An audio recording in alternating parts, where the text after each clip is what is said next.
दोस्तों यकीन मानो, गाज़ा अब नहीं बचेगा। गाज़ा में तबाही तो 17 दिन से हो ही रही है, लेकिन जो कुछ बचा कुचा गाज़ा बचा है वो भी आने वाले दिनों में अब नहीं बचेगा। क्योंकि दुनिया में शायद कोई ऐसा देश है ही नहीं बाद वाला जो इस युद्ध को ख़त्म करवा सके।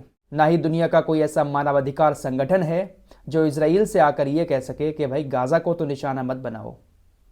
लड़ाई हमास से है, लेकिन गाज़ा के आम लोगों को इस तरह से निशाना बनाना ये बिल्कुल गलत है। किसी देश के पास इतनी ताकत नहीं है इजराइल को वो समझा सके। अब गाज़ा की मदद के लिए देश सामने आ रहे हैं और कोई दवाइयाँ भेज रहा है, कोई खाना पानी भेज रहा है।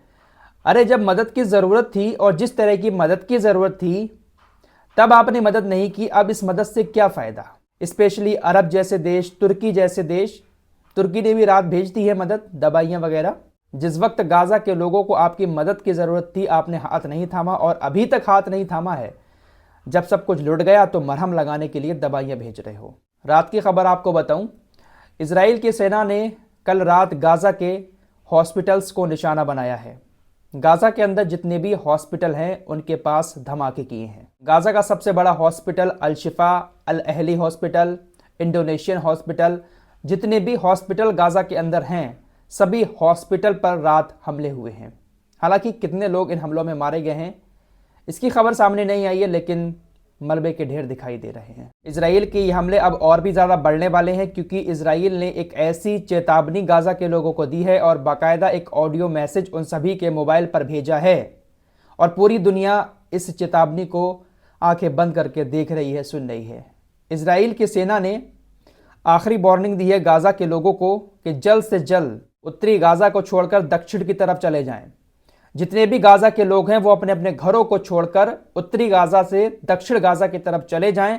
अगर ऐसा नहीं करते हैं तो वो भी आतंकवादी माने जाएंगे।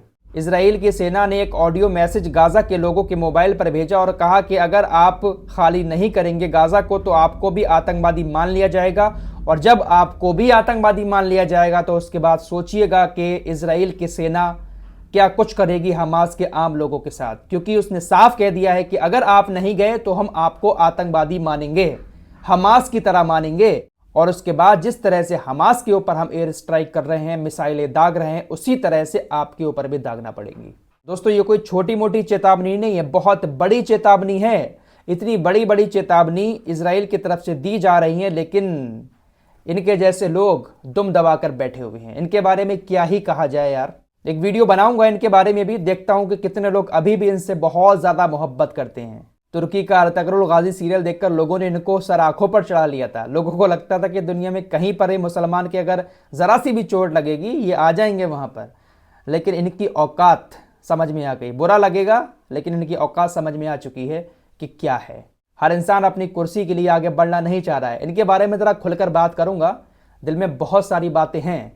फिलहाल लेबनान को लेकर अमेरिका ने कहा है कि इजराइल हिजबुल्लाह के ऊपर हमला ना करे। अगर इजराइल हिजबुल्लाह के ऊपर हमला करता है तो ये जंग बहुत बड़ी हो सकती है। और अमेरिका ने इजराइल से सिर्फ ये बात कही नहीं है, बल्कि दबाव डाला है इस बात का कि हिजबुल्लाह के ऊपर बिल्कुल भी हमला ना करें, हिजबुल्लाह से जंग ना करें। अगर जंग होती है तो हालात बहुत ज़्यादा ख़राब हो सकते हैं, क्योंकि अमेरिका को भी पता है कि भाई अगर जंग हुई तो हथियार तो उसी को सप्लाई करने हैं, और अमेरिका के पास इस वक्त हथियारों की कमी है, क्योंकि अमेरिका रूस के खिलाफ लड़ने के लिए यूक्रेन को भी हथियार दे रहा है। तो हथियारों की भी कमी हो गई है, इसीलिए जो बाइडेन को भी खतरा है कि अगर ज़्यादा तगड़ी जंग होती है तो हिजबुल्लाह वगैरह और ये जितने भी संगठन हैं तो हो सकता है कि ये ज़्यादा बड़ा अटैक कर दें और ज़्यादा हथियारों की ज़रूरत पड़े। तो अमेरिका लगातार दबाव इसराइल के ऊपर डाल रहा है, लेकिन बात वही है, कोई चेतावनी दे रहा है, कोई दबाव डाल रहा है, कोई अपील कर रहा है, कोई निंदा कर रहा है, लेकिन गाज़ा तबाह होता चला जा रहा है। आम लोग लगातार मारे जा रहे हैं। फिलहाल ये जो कुछ हो रहा है इसको युद्ध का नाम ना देते हुए बल्कि एक तरफा लड़ाई कह सकते हैं, क्योंकि अटैक तो ज़्यादातर इसराइल की तरफ से ही हो रहा है। और ये जो खतरनाक चेतावनी दी है ना, देखना इसराइल नहीं मानेगा, क्योंकि इतना सब कुछ होने के बावजूद भी कल रात हॉस्पिटल्स को निशाना बना दिया और उसने कहा कि तुम सब आतंकवादी माने जाओगे, और जब सबको आतंकवादी मान लेगा, हमला कर देगा, तो इसराइल कह देगा कि देखिए हमने पहले ही चेतावनी दे दी थी, खाली करके चले जाओ यहाँ से। हम हमास से बदला लेना चाहते थे लेकिन ये उसकी सहायता कर रहे थे, यहीं रुके रहे। हमने तो पहले बता दिया था भाई इन लोगों को, हमारी कोई गलती नहीं है। ऐसा क्या कर पल्ला झाड़ने का और दुनिया बस ताली बजाएगी छक्कों की तरह। इस रिपोर्ट में इतना ही, मिलते हैं एक और नए वीडियो के साथ, तब तक के लिए अपना ख्याल रखिए।